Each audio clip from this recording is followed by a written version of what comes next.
നിങ്ങൾ എങ്ങനെയാണ് മറ്റുള്ളവരോട് പെരുമാറുന്നത്, മറ്റുള്ളവരോട് സംസാരിക്കുന്ന രീതിക്കനുസരിച്ചാണ് നിങ്ങളുടെ ബ്രാൻഡ് അവരുടെ മനസ്സിൽ ക്രിയേറ്റ് ചെയ്യുന്നത്.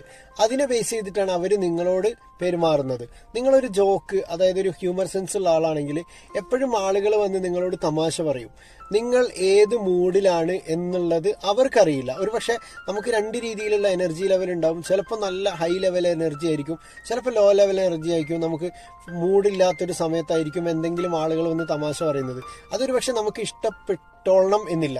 പക്ഷെ എന്നിരുന്നാലും നമ്മളായിട്ട് അവരുടെ മനസ്സിൽ ക്രിയേറ്റ് ചെയ്ത ആ ഒരു ബ്രാൻഡ് ഉണ്ടല്ലോ, ആ ബ്രാൻഡാണ് അവർ വിചാരിക്കുക ഇയാളുടെ അടുത്ത് എപ്പോഴും തമാശ പറയാം എന്നുള്ളതാണ്.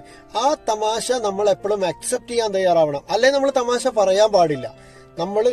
നമ്മളെ ഏത് രീതിയിലാണോ അതിനെ അക്സെപ്റ്റ് ചെയ്യാനും അവർ അറ്റ്ലീസ്റ്റ് നമ്മൾ മിണ്ടാതിരിക്കുക, അല്ലെങ്കിൽ എൻ്റെ മൂഡ് ശരിയില്ല, ഞാൻ പിന്നെ സംസാരിക്കാം എന്ന് പറയെങ്കിലും ചെയ്യണം. അല്ലെങ്കിൽ നമ്മൾ മറ്റുള്ളവരുമായിട്ട് എപ്പോഴും